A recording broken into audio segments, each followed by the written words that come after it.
Sabi po sa Romans chapter 8 verse 28, sa New International Version ay ganito po ang nasusulat. And we know that in all things God works for the good of those who love Him, who have been called according to His purpose. Basahin ko po sa Tagalog para mas mauunawaan po natin.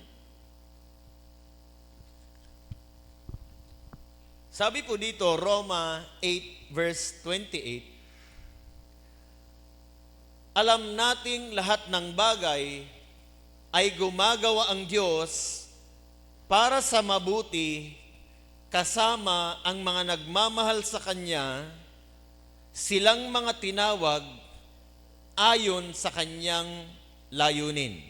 Purihin ang Diyos sa pagkabasa ng Kanyang banal at makapangyarihang salita. Sabihin natin, Amen. Amen. Praise the Lord. Alam niyo po, kagaya po ng nabanggit ko po kanina, hindi po sasayangin ng Diyos ang bawat pinagdadaanan po natin ngayon. May mga bagay na mga pangyayari sa buhay natin hindi po natin nauunawaan. At minsan, hindi po natin nai-enjoy. O may mga part o may mga yugto sa buhay natin hindi natin nai-enjoy. Meron ba o wala? Lahat ba ng pangyayari sa buhay natin, ikinatutuwa ba natin? May mga panahon, ikinalulungkot natin ang mga nangyayari sa buhay natin. Minsan, magkakasunod, hindi magagandang pangyayari. Minsan, alternate. Maganda ngayon, bukas hindi. Bukas maganda, sa susunod, hindi na naman. Minsan mga ganun po ang mga nangyayari sa buhay natin. Pero alam nyo po, ang mga nangyayari sa buhay po natin, na minsan hindi po magaganda, pero kapag ka pinagdugto-dugtong po natin ito, makikita po natin na ito po ay may koneksyon sa plano ng Panginoon sa buhay natin. Sino na po sa inyo ang uminom ng toyo o kaya soy? O si solo ninyong hinigop na ganon, nasubukan nyo na ba? Okay ba ang lasa? Maalat, di ba? Suka, sino sa inyo ang uminom na ng suka? Yan. Anong lasa ng suka? Sino nang kumain sa inyo ng bawang? Bawang, nilaklak nyo yung bawang. Kasi mataas na ang high blood na, pampababa daw. Sino na? Anong lasa ng bawang? Ay, hindi maintindihan yung yung lasa. Matapang yung lasa. Paminta, sino nang kumain ng paminta sa inyo?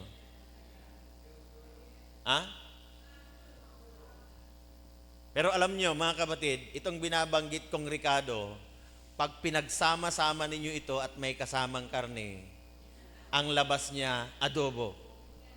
Masarap ba ang adobo? Alam nyo, ganyan po ang buhay ng tao.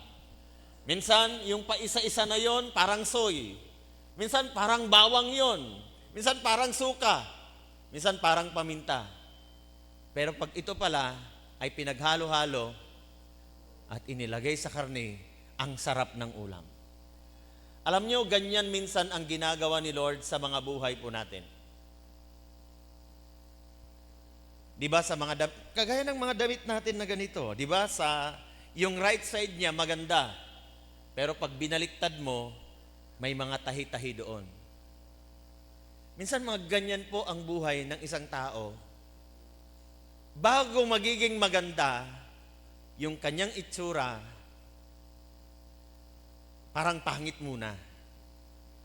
Pero pag finished product, wala tayong masasabi, dumaan sa quality control, pasado.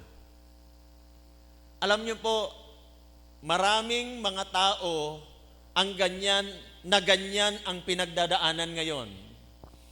Hindi pa sila mga finished products.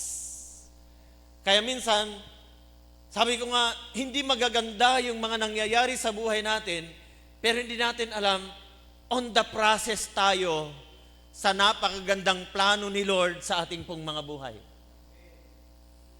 May mga bata noon, sa tingin natin, pasaway, palweng, bagulang, ano pa yung mga, ano na mga bata, hindi magaganda, pero tignan mo ngayon, mga professionals, yung mga batang dating pasaway, may magagandang mga trabaho ngayon. Magaganda ang kalagayan nila ngayon sa buhay. Yung mga naghihirap dati, yung mga nagtitinda-tinda lang dati, nagbabalot, nagtataho, nagtitinda ng mga palamig, nagtitinda ng mga turon. Ngayon makita mo, ang ganda ng buhay nila. Why? Dahil sa kanilang pagsisikap, sa tingin nila, hindi man maganda yung kanilang pinagsimulan, pero nung sila'y naging finished product, maganda ang itsura. Ganyan din sa paggugupit, di ba? Minsan, yung mga barbero natin, lalo pag mahabang buhok, uunahin niya dito. May natirang patilya dito, may buhok doon. Pero pag natapos ang paggugupit, gwapo. Pag nagpapakulay kayo ng buhok, kung anong ginagawa ng mga beautician ninyo sa mga buhok ninyo. Pero pag natapos na, wow, beautiful hair. Ang ganda ng ano bang tawag doon? Isa straight? Rebound. Rebound. Maganda. Maayos. Pero habang dumadaan siya sa process at hindi pa finished product, pangit pa. Di ba? Minsan, mga babae, mga anak ko, minsan pag maglalagay ng kanilang mga ano sa mukha, tuldok-tuldok munang ganyan. Kung ano-ano muna lalagay. Paggabi, buong mukha pa, kulay green. Pero pagtanggal, palapor sila ng kutis. Di ba? Alam niyo mga kapatid, minsan sa ginagawa ni Lord sa mga buhay natin, hindi natin minsan matanggap. Na minsan sinasabi natin, Lord, hindi ko deserve na maka-experience ako ng ganito. Ang buti kong tao sa kanila, pero ito ang kanilang isusukli. Minsan, sa tingin natin, hindi natin deserve. Pero alam nyo ba, mga kapatid, na yung nangyayaring mga pangit ngayon sa buhay natin ay mayroong koneksyon sa napakagandang plano ni Lord sa ating pong mga buhay. Amen? Yes, ako po'y naniniwala dyan. Hindi mo man gusto yung bawat segment o chapter ng buhay mo, pero yung magiging conclusion niyan, magugustuhan mo sigurado. Amen? Magugustuhan mo. Kung si Lord ang hahayaan natin na kumilos sa pagpuproseso ng buhay natin, mga kapatid, magiging maganda ang kahihinatnan niyan. Kung iaalaw natin si Lord, mananatili tayo sa kanyang kalooban, kahit may maraming mga challenges at mananatili tayo kay Lord, I tell you mga kapatid, magiging maayos ang kalagayan mo one day. At sasabihin mo kay Lord, Lord, thank you. At inalaw mong manatili ako kahit maraming mga pagsubok in the past. Pero natuto po ako. Amen? Dahil naniniwala po tayo, bawat experience natin, bawat karanasan, meron tayong natututunan. At i-treasure nyo yun. Yung mga lessons in life, yung mga nakaraan natin, yung mga pangyayari doon, lessons ang mga yon. I-treasure ninyo. I-embrace ninyo yung mga lessons learned. Pangit man, pero anong natutunan? Yun ang tignan natin. Pangit ang nangyari, pero natuto ka sa pangyayaring iyon. At sa susunod, alam mo na kapag ginawa mo pala yon, ito pala ang mangyayari. Alam niyo sa mga readings po natin, makita po natin, every time na nagrereklamo ang mga Israelites, merong laging consequences sa kanilang pagrereklamo. Kay Moses sila nagrereklamo, pero ang totoo nun, kay Lord sila nagrereklamo. Dahil si Lord ang may author kung bakit sila lumabas sa Egypt, dahil pupunta sila sa Promised Land. At maraming mga tao hindi makapaghintay. Even sa panahon na ito, hindi makapaghintay sa process na ginagawa ni Lord sa kanilang mga buhay. Magtiyaga ka. Amen? Parang nagmamadali sa kanan, ngayon na. Di na ako makapaghintay, Lord. Please, gawin mo na yung hinihiling ko sa'yo. Minsan ganun tayo. Alam niyo po, madalas ang mga taong hindi makapaghintay, sila yung napapahamak. Tingnan niyo mga Israelites. More than 600,000 people lumabas doon. Pero almost yung generation na yon na lumabas, adult at that time, 20 pataas, hindi sila nakarating sa Promised Land. Why? Pagrereklamo nila. Nagmamadali sila. Gusto nilang makita kaagad yung result. Nasaan ang Promised Land? Saan yung lugar ng flowing with milk and honey? Mamamatay na kami dito sa wilderness. Di kami, walang mainom, walang makain karne, puro mana. Ayun, reklamo. Lahat ng mga yon, mga kapatid, na nagreklamo, babasahin natin ang readings natin, almost namatay sila lahat. Bago sila nakarating sa Promised Land, and even Moses, na nag-lead sa kanila, natanaw lang niya yung Promised Land, pagkatapos nun, binawian na siya ng buhay. Bakit? Pati si Moses, naapektuhan sa karereklamo ng mga Israelites. Kaya nung nag-uusap si Moses at saka si Lord tungkol sa Promised Land, sabi ni Lord, huwag na nating pag-usapan yan. Kasi may decision na si Lord na even Moses hindi makakarating sa Promised Land dahil hindi ipinakita ni Moses yung kabanalan ng Diyos nung pinalo niya ang bato. Nasabi ng Diyos, kausapin mo ang bato, pero dahil sa nainis si Moses, pinalo niya ang bato. Lumabas ang tubig, pero nakita ng mga Israelites, yung itsura ni Moses, hindi niya ipinakita ang kabanalan ng Diyos. Mga kapatid, huwag magmadali. Sabihin sa katabi mo, huwag magmadali. Amen? May tamang panahon si Lord para sa iyo. Amen? Yes. Di ba? Madalas nababanggit natin, ang lumalakad ng matulin, pag natinik, malalim. No? Pag natinik, ay malalim. Pero tandaan ninyo, ano man yung mga challenges, ano man yung mga sakit, ano man yung luha, ano man kabiguan na nararanasan natin. Mga kapatid, kagaya sabi natin kanina, parang paminta na kinain mo na walang pinagrikaduhan, hindi masarap kapag kahiwa-hiwalay ang mga ito. Pero sa kamay ng ating Panginoon, tandaan po natin mga kapatid, bawat sitwasyon ay nagiging bahagi ng kanyang mabuting plano. Amen? Bawat sitwasyon.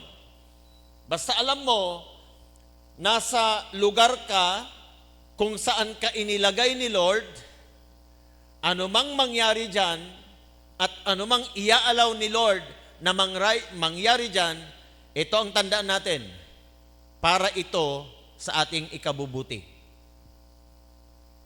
Hindi man natin nagugustuhan yung pangyayari. Basta't nasa sentro tayo ng kalooban ni Lord anumang pangit na pangyayari, may connection yan sa magandang plano ng Panginoon sa atin in the future. Yan ang itanim natin sa isip natin. Basta alam natin na namumuhay tayo sa kalooban ng ating Panginoon. Tingnan natin isa-isa ang nilalaman ng talatang ito, ang Romans chapter 8 verse 28. Basahin natin muli. Okay, basahin muna natin buo. Pwede bang sabay-sabay tayong magbasa? Romans 8 verse 28, New International Version. And we know that in all things God works for the good of those who love Him, who have been called according to His purpose. Pansinin po natin ang bawat sinasabi ng talatang ito, mga kapatid. Pansinin natin yung sabi niya, and we know. Ito po, hindi niya sinabing, and we feel. Kundi sabi niya, we know. Hindi rin niya sinabing, we hope. Hindi niya sinabing, nararamdaman natin. Hindi niya sinabing, na inaasahan natin. Ang sabi diyan, we know. So ibig sabihin, alam natin, dapat mayroon tayong confident na yung nangyayari sa buhay natin, inaalaw ni Lord for a purpose.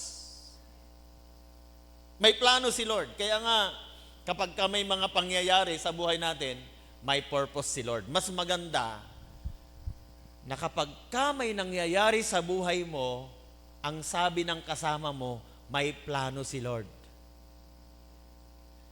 Pero alam nyo, may mga kasama, may mga ibang tao na nakakasama tayo. Siguro may nagawa kang kasalanan, judgment ang dating. Siguro may kasalanan, siguro hindi ka pa nag-pray. Siguro. Hahanapan ka ng negative, kaya nangyari yung mga hindi pangyayaring ganun. Mas maganda kung yung kasama mo, pag may pangit na nangyari, sasabihin niya sa'yo, may plano si Lord. Amen? Pero yung mga iba, nakaranas na ng both. Meron yung nakakasama nila, nasasabi may plano si Lord. Meron naman sabi, consequence mo yan. May mga ganong mga pangyayari. Although, totoo pareho. No? Totoo pareho. Pero minsan daw, mag-ingat din tayo sa sinasabi nating mga salita. Kasi, hindi po natin alam kung anong magiging epekto nito sa mga nakakarinig sa atin. Na maganda daw, iisipin natin, bago ko bitawan itong salita na ito, ano kaya ang magiging dating sa aking tagapakinig? Pero minsan, alam nyo, maraming mga tao,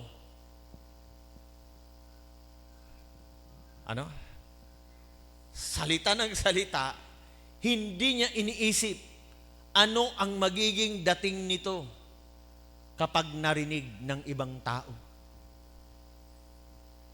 Walang pakialam minsan yung ibang mga tao. Kaya, salita lang ng salita, masaktan ng masaktan. Pero pag siya naman ang nakarinig ng negative tungkol sa kanya, ang sama-sama ng loob niya. Yung mga taong ganyan, mga kapatid, hindi nila pinipigilan ng kanilang sarili kahit masaktan ng iba. Subalit pag siya naman ang nakakarinig ang tungkol sa kanya, masamang loob. Ganyan po, mga kapatid, ang mga salita. No?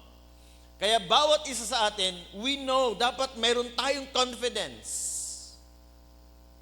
O may confident tayo sa ating mga sarili na yung present situation, halimbawa ngayon, alam mong namumuhay ka ayon sa kalooban ng Panginoon, subalit may pangit na nangyari. Maring tatanong natin, Lord, why? I don't deserve na mangyari sa akin ito. Pero bakit nyo inalaw, Lord? masakit sa kalooban ko ang pangyayaring ito. Maring sabihin natin, pero Lord, I know. Kaya nga sabi, we know. Amen? Dapat alam natin na if we're living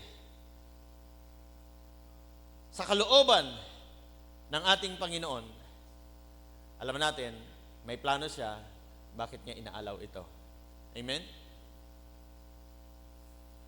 Hindi ko ba yata nabanggit yung title, Living with God's Purpose. Ang message na pinag-uusapan po natin ngayon. Ito po ay katiyakan, mga kapatid. Dapat tiyak tayo, sigurado tayo, na yung mga nangyayari sa atin, merong magandang patutunguhan sa guidance ng Panginoon. At doon tayo tatayo. Amen?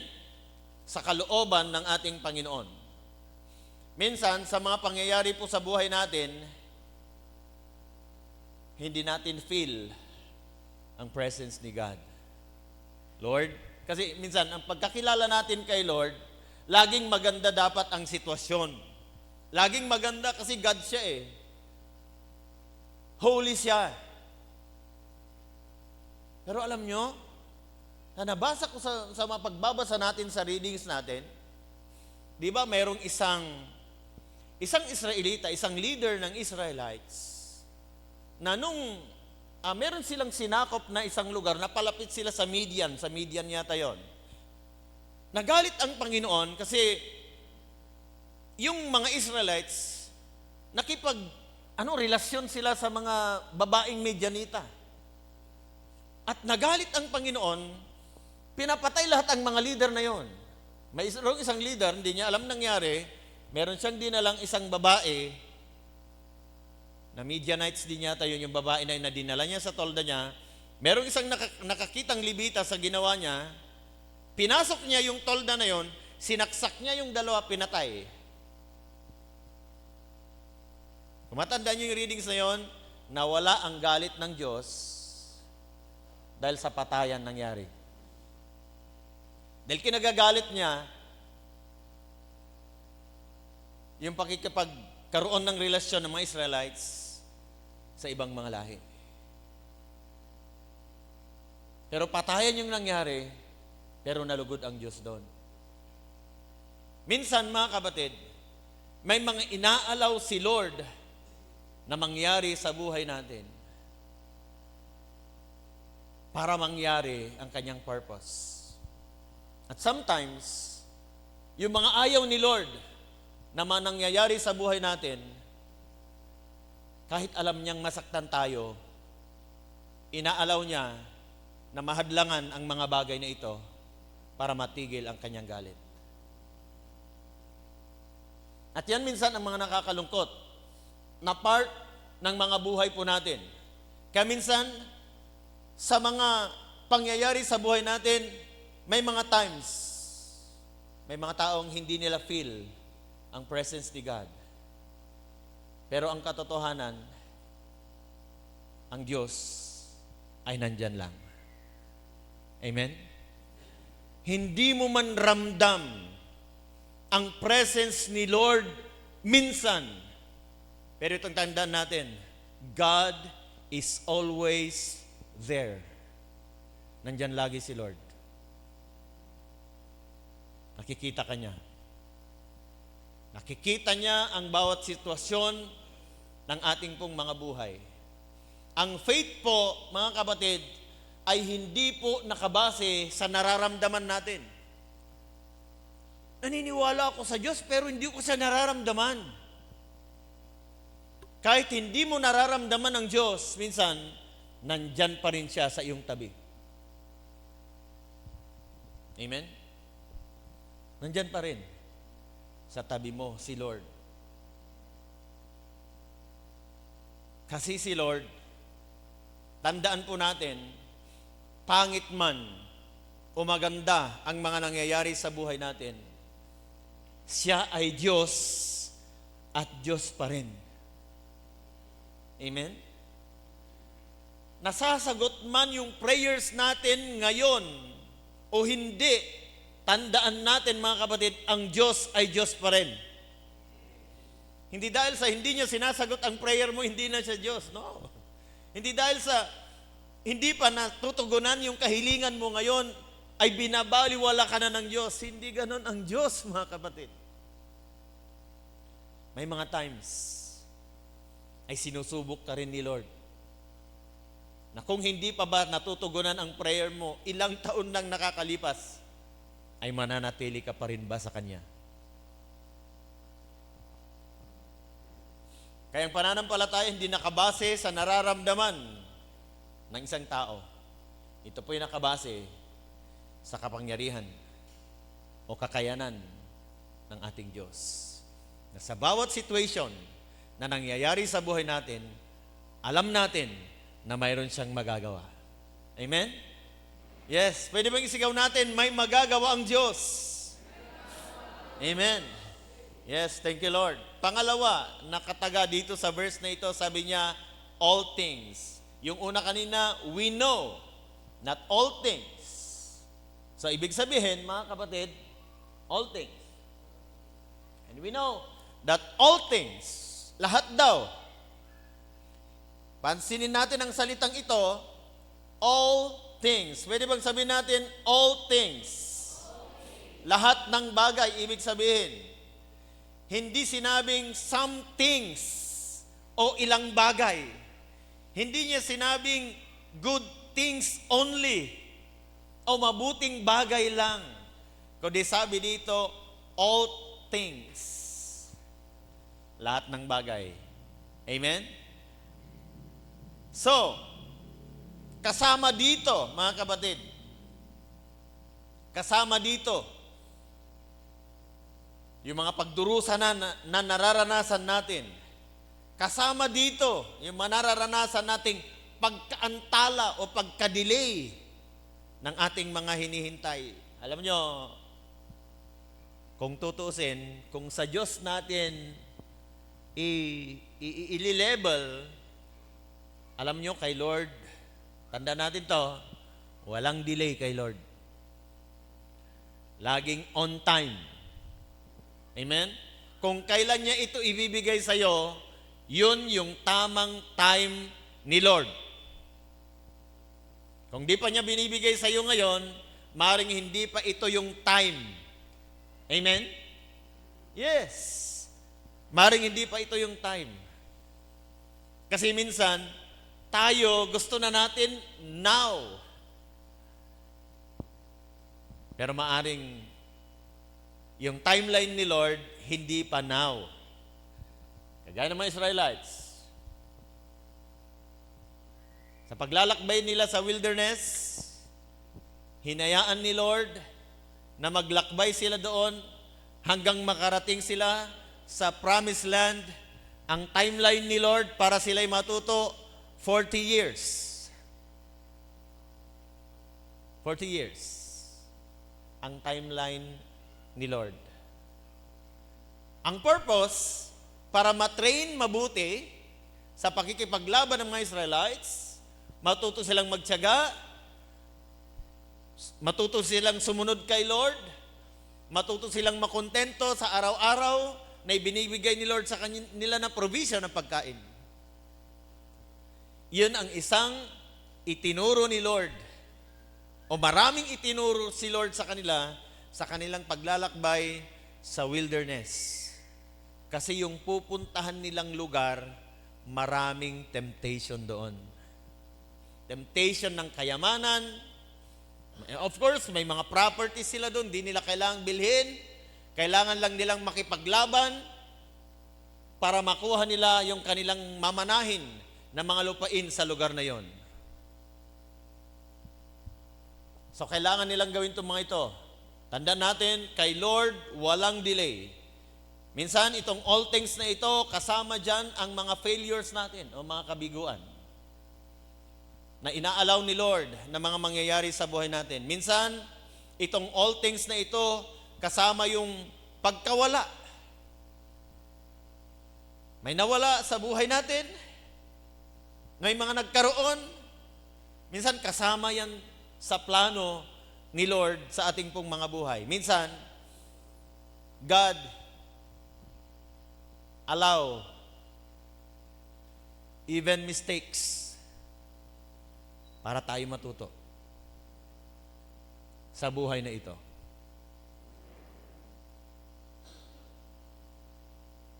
May mga hinihiling tayo minsan kay Lord. Ayaw pa niya, pero ginagawan natin ng sariling paraanan. Tapos nakita natin, ay mali, nagmadali ako. God allows even mistakes na mangyari para tayo po ay matuto.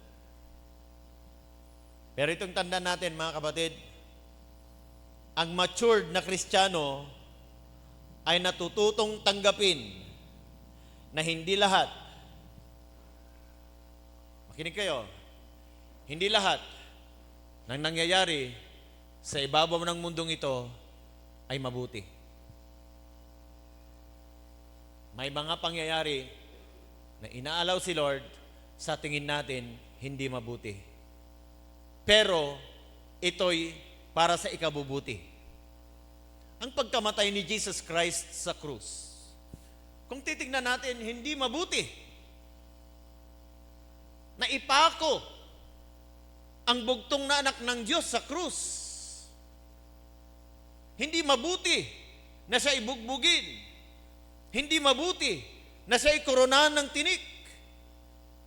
Hindi mabuti na siya ihampasin. Hindi mabuti na siya ihubaran. Pero inalaw ito ng Diyos, ang bunga ngayon, sumasampalataya tayo sa Kanya. Because of the death of Jesus Christ, dun sa cross ng Calvary.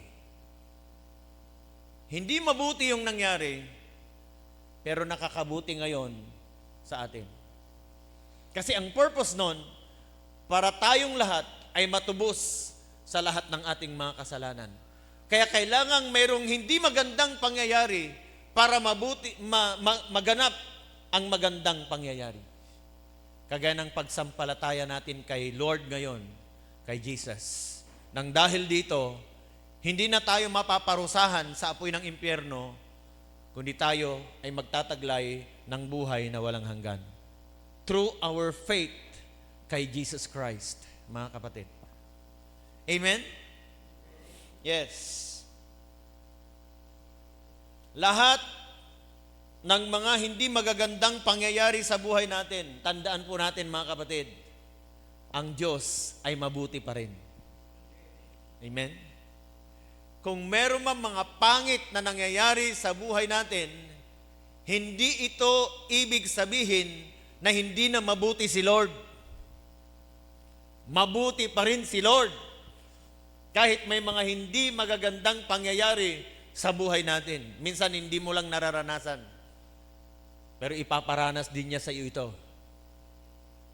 One day, sa buhay mo. Amen? Kaya nga, di ba, may kanta tayo, He makes all things beautiful in His time.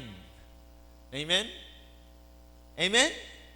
Yes, He makes all things beautiful in His time. Hindi man ngayon beautiful yung nangyayari sa buhay natin. But in His time, He makes all things. Amen? Hindi some things. Hindi lang ilang bagay ang gagawin niyang maganda, kundi all things. He makes all things beautiful in His time. Amen? Hindi sa time natin, but in His time, mga kapatid.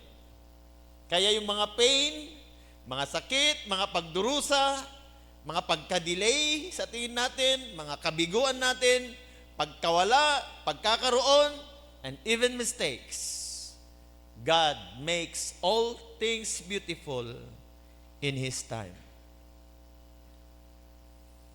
Yung pangatlo, nakataga na sinabi dito, God works.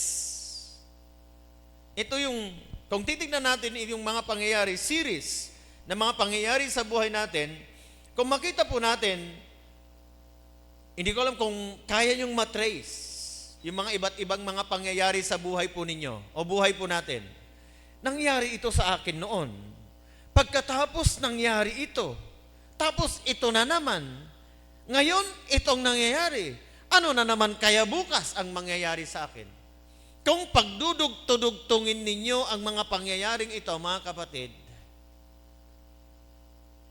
makikita ninyo kung paano kumikilos ang Panginoon. Wala kang maibibigay na tuition fee ng anak mo before o pambayad niya ng boarding house. Pero ito ang ginawa ni Lord na paraan para ma-provide yun. Nagkasakit ka. Ito ang ginawa ni Lord para gumaling ka. Kaya kung titignan natin yung mga pangyayari in the past, makikita po natin kung paano kumilos si Lord sa mga buhay natin. At someday, masasabi mo kay Lord, thank you. Inalaw ninyo, Lord, for a purpose. Nasaktan man ako, Lord, hindi ko man nagustuhan, pero in the future pala, Lord, makakabuti pala sa akin. And Lord, thank you. I appreciate, Lord. Kaya nga, in His time, amen? He makes all things beautiful. Pero at this time, God is working. Amen? Kahit hindi natin nakikita. Di ba may kanta tayo?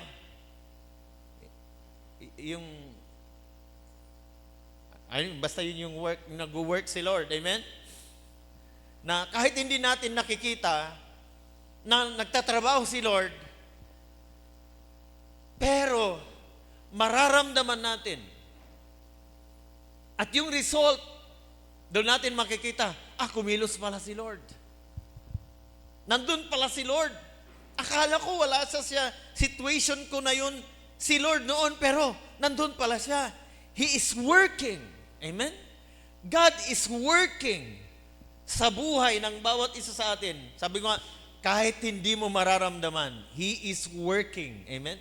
And even right now, mga kapatid, si Lord nagtatrabaho sa buhay natin. Even sa ating pong mga kapaligiran, si Lord nagtatrabaho. Amen? Hello? Basta't mayroon tayong pinag-pray-pray. Habang nag-pray-pray tayo, mayroong itratrabaho si Lord. Amen? Yes. Ayan. Even when I don't see it working.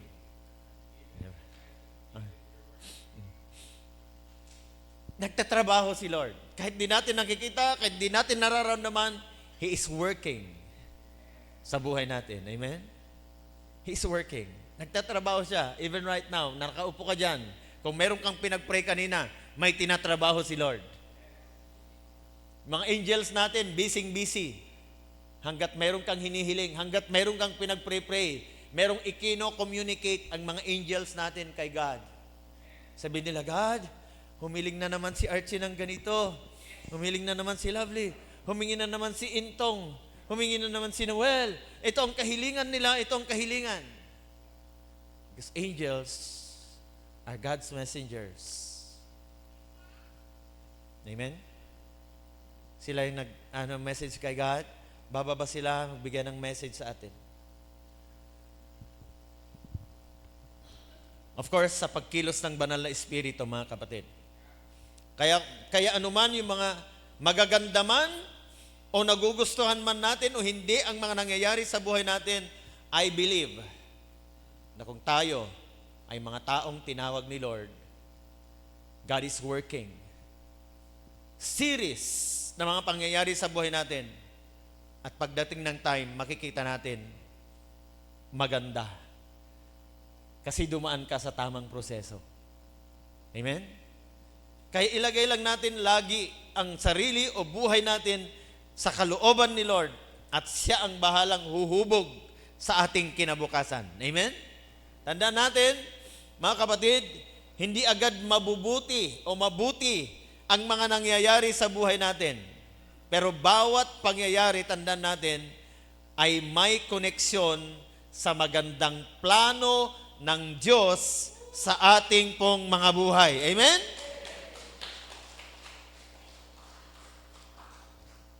Pero,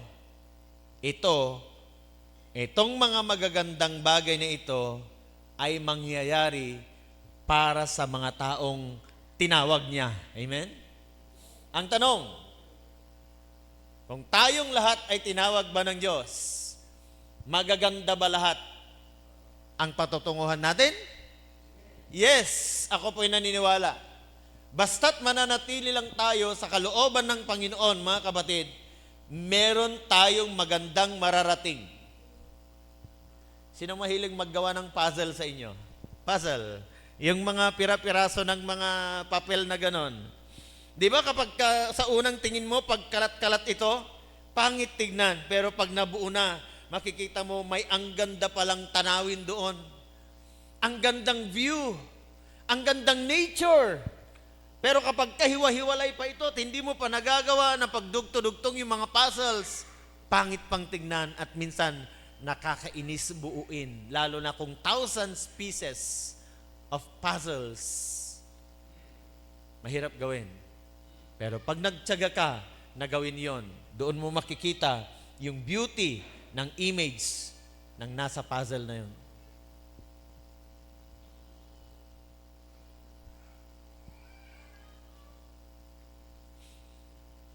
God is always working behind the scenes. Amen? Nandyan lagi, nag-work. Behind the scenes, minsan hindi natin nakikita. Pero tandaan natin, ang Diyos po ay palaging kumikilos sa likod ng ating mga sitwasyon kahit hindi man natin ito nakikita.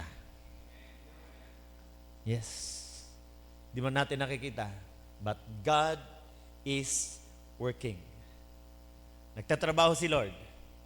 God works. Amen? May tinatrabaho siya sa buhay mo. May tinatrabaho siya sa bawat sitwasyon ng ating pong mga buhay, mga kapatid. At itong tinatrabaho niya ito, yung susunod na sinasabi niya na ito is for the good. Hindi for the bad. Amen? Ang buhay ng Kristiyano, hindi papangit ng papangit. Kundi paganda ng paganda ang buhay ng isang Kristiyano. Amen? Paganda. Di ba yung kanta natin? Paganda ng paganda. Di ba? Pabuti ng pabuti. Ganyan, ako po'y naniniwala na paganda ng paganda ang ginagawa ni Lord sa mga buhay natin. Yung purpose kasi ni God sa buhay natin, mga kapatid, maganda, hindi pangit.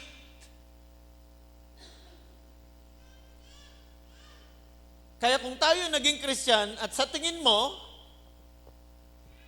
simula na naging Christian ka, naging pangit na yung sitwasyon ng buhay mo, papangit talaga. Kasi yun ang tingin mo. Hello? Kung ganun ang tingin ng tao, napapangit ng papangit, ang kanyang buhay, simula nung siya naging Christian, papangit talaga. Kasi yun ang kanyang mindset. Pero kung ang mindset ng isang tao, gaganda ang buhay ko dahil nasa Panginoon ako, nakaangkla ang buhay ko sa Panginoon, pagagandahin niya ang buhay ko. Dapat ganun ang isip natin, mga kapatid, na mga Christians. Na hindi ibig sabihin, kagaya sabi ko kanina, hindi ibig sabihin na kapag ka may pangit na sitwasyon sa buhay mo ay pangit na lahat. No. Isa pang ilustrasyon. Pag may darating kayong bisita, alam ninyo na yung bisita na yon medyo mitikuloso bang tawag doon? Maano siya sa mga itsura ng bahay o ano. Di ba? Kung maaari, ay hasambulat mo lahat ng mga laman ng bahay, babaguhin mo yung itsura dahil alam mo na yung darating, medyo ayaw niya yung ayos ng bahay mo. At habang on the process ang paglilinis mo, sambulat lahat, nandyan lahat.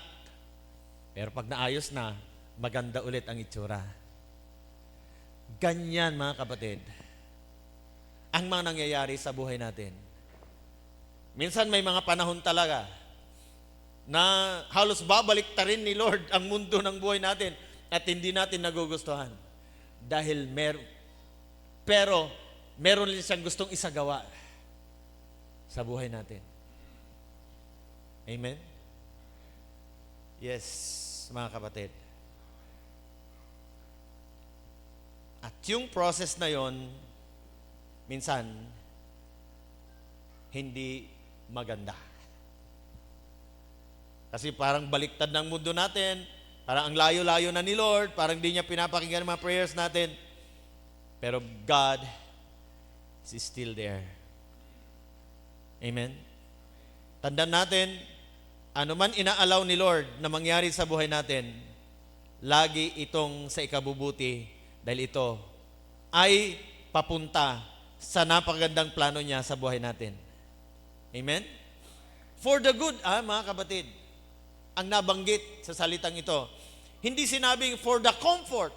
Hindi yung comfort. Hindi niya sinabing for the happiness, para sa kaligayahan ng mga tao, kundi for the good. Amen? For the good. Ibig sabihin, para sa mga mangyayari pa lang. For the good. Para sa ikabubuti. Ang lahat ng ito. Amen? Kaya sa bawat situation, sabi ko kanina, meron at meron tayong matututunan. At kung ano man natutunan mo doon sa situation na yon, gamitin mo sa ngayon para sa mga taong dumadaan din doon. Matutulungan mo sila. Dahil hindi masasayang ang mga pangit na situation natin dahil gagamitin din tayo ni Lord para sa iba. Na maaaring doon din papunta at mapapahamak din sila, pero ikaw, yung tamang tao na gagamitin ni Lord kasi dumaan ka doon. At alam mo ang magiging consequence. At alam mo rin kung ano ang kahihinatnan nun. Pag sinabing ang good, yung good for the good, ang Diyos, mga kapatid, ay even sa mga pangit na pangyayari, ang ginagawa ni Lord sa mga buhay natin, inaayos niya yung mga karakter natin. Hinuhubog niya ang ating mga pagkatao. Kaya minsan, pag hinihiling niyo, Lord, bigyan niyo nga ako ng pangunawa sa mga taong nakapaligid sa akin. Minsan, ang gagawin ni Lord, hahayaan niyang iinisin ka ng mga taong nakapaligid sa'yo. Kasi hiniling mo ang pangunawa, ngayon, ititest ka ni Lord kung willing ka ba na i-apply yung hinihiling mo sa Kanya na pangunawa, kaya bibigyan Kanya ng mga taong nakakainis. At pag dumating yon, sasabihin mo, Lord, ito na. This is it, Lord. Pangunawa, please. At kung ang respond mo doon, negative, hindi ka pa natututo, babalik ulit yung sitwasyon na yon. Kasi hiniling mo, bigyan ka ni Lord ng pangunawa. Lord, turuan mo naman akong magpatawad. Nahirapan akong magpatawad, Lord. Minsan iaalaw ni Lord na may magawang pagkakamali yung ibang tao sa'yo. Para titignan ni Lord kung kaya mo bang patawarin ang mga taong nakakagawa ng pagkakamali sa'yo. Kasi hiniling mo yon. Kaya mag-ingat kayo sa paghingi. Kasi, di ba may kasabihan tayo, you can be an answer to your own prayer. Depende sa respond mo. Kasi minsan, instead of us to respond positively, nagre-react tayo negative. Kaya huwag kayong magtataka na kung minsan, yung tugon sa prayer natin parang negative. Pero ang totoo nun, yun ang sagot ni Lord. Amen? Yes. Minsan yun ang sagot ni Lord. Minsan, sasabihin ni Lord, sasabihin mo kay Lord, Lord, bless me, Lord.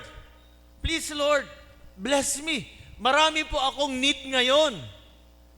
Alam nyo, minsan ang sagot ni Lord dito, may mga taong hihiram sa inyo. May pangangailangan na nga ako. Humihiram ka pa, grabe. Pero hindi mo alam, sa pamagitan ng iyong pagbibigay, doon ka ibibless ni Lord.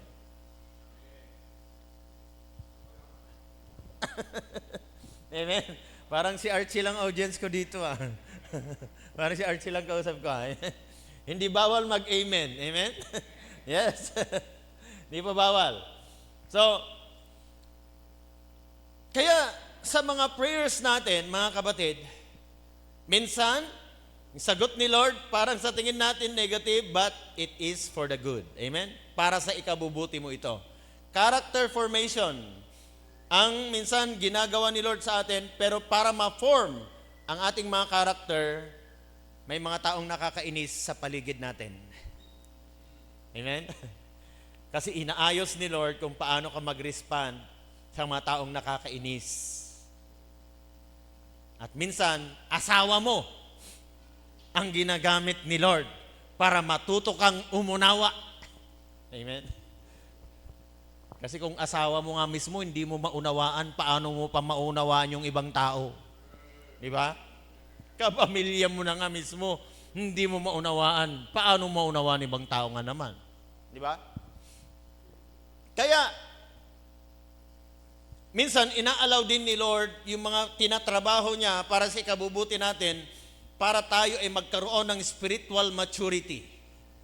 Para mag-mature na tayo, mga kapatid. At para tayo ay maging kagaya ni Kristo. Amen? Na kahit nasasaktan, nagpray-pray, Ama, patawarin mo sila pagkat di nila nalalaman ang kanilang ginagawa. Christ-like attitude or character, yan ang isang dinidevelop ni Lord para sa ikabubuti ng bawat isa sa atin. Kaya alam nyo, sa mga pangit na pangyayari sa buhay natin,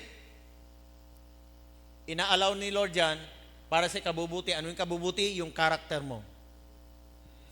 Kasi kung hanggang ngayon ay may marinig ka lang na yung ibang tao may sinasabi sa'yo, same response, nagre-react ka pa rin ng negative sa mga situation na ganon, hanggang ngayon, di ka pa nababago. Babalik at ibabalik ka ulit ni Lord sa situation na yon, kasi ang gusto ni Lord, mabago tayo sa area na yon. Na nagsasabi, laban, no panlaban natin sa mga negative na sinasabi ng iba tungkol sa atin. Pero ang matured Christian, naaayos na yung kanyang karakter, maaring sasabihin niya, patawarin na lang natin. Unawain na lang natin. Wow. No comment. Hindi na siya nagko-comment. Na kapag kami lumapit sa'yo, alam mo, sister, si sister pag nakatalikod sa'yo, ang dami-dami niyang sinasabi tungkol sa'yo. Anong sabi niya? Ganito ka raw. Hindi ako, siya nga yung ganito eh. Umanda yan ha.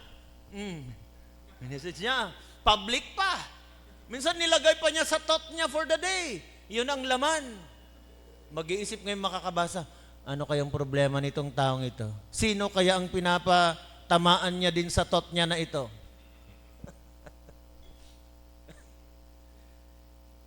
Mga kapatid, kaya sinabing for the good, kahit pangit, it is for the good, kasi maayos ang karakter mo. Yan ang tinutulo ni Lord. Yung pag-uugali natin, inaayos ni Lord sa pamagitan ng mga pangit na pangyayari. Kaya si Moses, sabi ko nga, hindi siya nakarating dahil inalaw din ni Lord na masubok din ang kanyang karakter.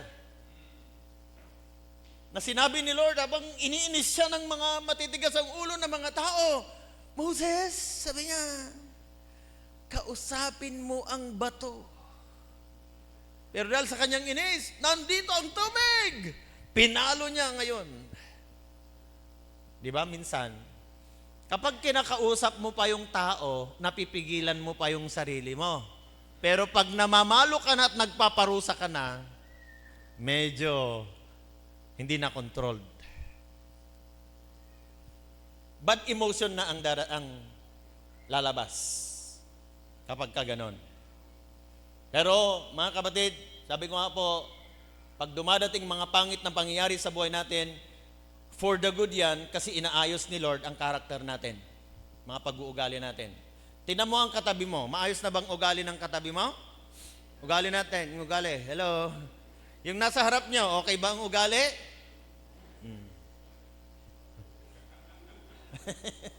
Ba't nakatingin kayo sa akin? No? May mga panahon, sa mga situations, tinitignan ni Lord kung paano tayo mag-respond. Yan nga si Jesus, maging Christ-like tayo. Sabi ni Jesus, Ama, patawarin mo sila sapagkat hindi nila nalalaman ang kanilang ginagawa. Di ba? Kaya maganda, kapag iniinis tayo ng mga taong nakapaligid sa atin, ang respond natin, Ama, patawarin mo sila. Amen? Sino na nagre-respond sa inyo ng ganon? Sino na nakakaabot sa inyo ng level na ganon? Na instead na babanggain mo rin yung mga negatibong response nila sa iyo, ay sasabihin mo na lang, Ama, patawarin mo sila. Sino na sa inyo yung nasa level na ganon? Na kapag iniinis ka o nababalitaan mo na may sinasabi ang ibang tao sa iyo, yung nagsasabi sa iyo, yung nagmamarites sa iyo, alam nyo, mga troublemaker yan minsan eh. Kadalasan. Hindi minsan pala. Minsan, madalas. Yung mga nagpaparating ng mga marites sa atin na may sinasabi si ganito sa'yo, troublemaker ang mga yon.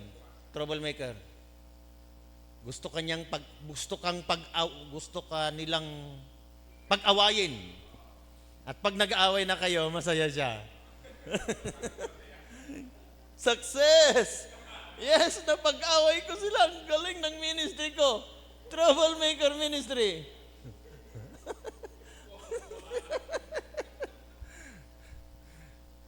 Hindi magandang ministry yon, mga kapatid. Kaya alam nyo, kapag may mga nagmamarites sa inyo, sabihin nyo, unawain na lang natin, sister. Di ba? Patawarin na lang natin. Siguro kahinaan niya yon. Pero minsan, ang dating sa atin, di ba, dinidepend natin ang sarili natin? Dinidepend natin, hindi ako ganun. Gawa-gawa lang niya yon. Minsan, ang response natin, sisiraan din natin yung tao na nagsabi sa atin ng negative. Di ba? Siya, siya nga itong gumawa sa akin ng ganito eh. Ngayon, itong Marites, si namamagitan na mag-away-away, ayun, sasabihin niya sa iba, alam mo, si sister yung sabi ni ganito, hindi pala totoo, pala ang kwan. Mga kapatid, pag ganun, nasa level pa tayo na ganun, marami pang darating na mga marites sa inyo hanggat hindi kayo pumapasa. Kaya, minsan, gustong-gusto kayong puntahan ng mga nagmamarites kasi nakakakuha pa sila ng ibang impormasyon sa inyo. Oo, bigay na bigay ka pa. May body language ka pa. Di ba? Mas magaling ka pa kaysa sa kanya pala. Mas marami pa siyang nakuhang impormasyon sa'yo kaysa sa yung nakuha niya sa iba.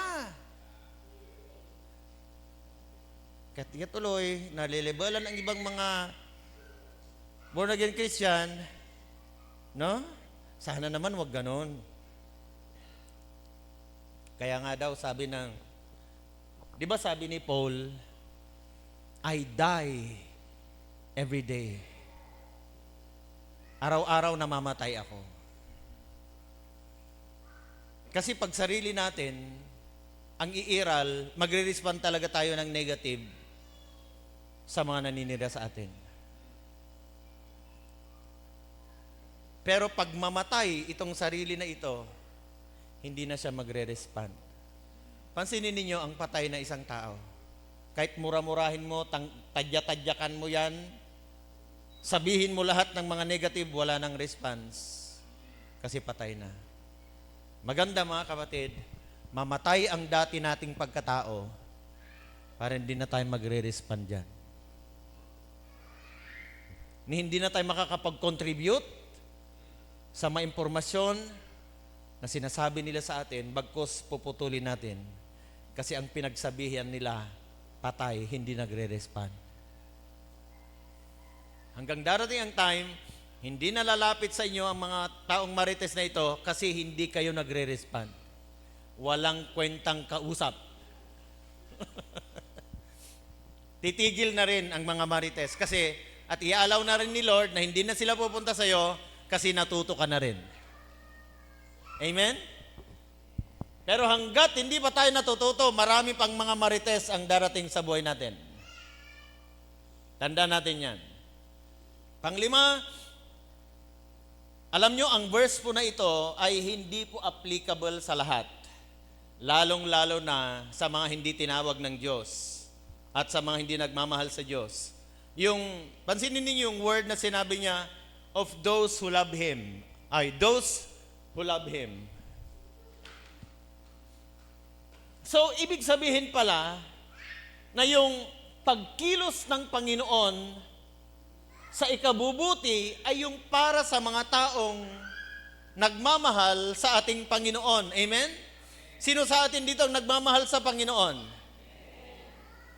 Kayo o tayo na nagmamahal sa Diyos, ang pinagtatrabahuan ng Diyos para sa ikabubuti. Kaya sabi ko nga, ang verse na ito ay hindi mo pwedeng i-apply sa mga hindi nagmamahal sa Diyos, kundi para lang sa mga nagmamahal sa Diyos. Hindi mo pwedeng sabihin sa mga taong makasalanan na yung ginagawa ni Lord na ganyan sa'yo, sa ikabubuti mo yan. Maaring sa kanyang ikasasama. Bakit? Kasi ang verse na ito, na yung pagkilos ng Panginoon ay para lang sa mga nagmamahal sa Kanya.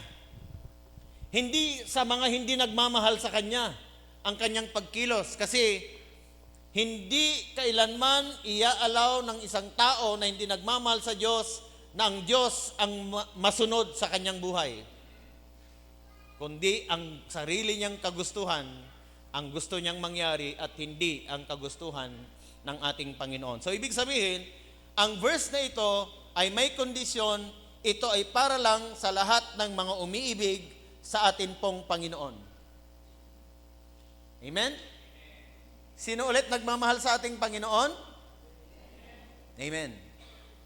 Hindi po niya sinabi dito na para sa mga perfect believers, kundi para sa mga nagmamahal sa Diyos.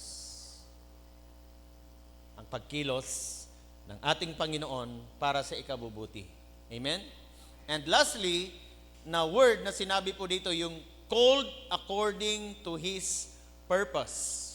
Yung divine design o banal na plano ng Diyos, mga kapatid, ang bawat isa sa atin ay tinawag ng ating Panginoon. May purpose si Lord sa buhay ng bawat isa sa atin. Tandaan natin ito. Hindi aksidente na tinawag ka ni Lord dahil wala na siyang ibang matawag kaya siya nang tatawagin ko. Hindi. Ito ay intentional na tayong lahat ay tinawag ng Panginoon for a purpose. Hindi isang aksidente ang pagtawag sa atin ng Panginoon. Tandaan natin mga kapatid, ito ay divine calling.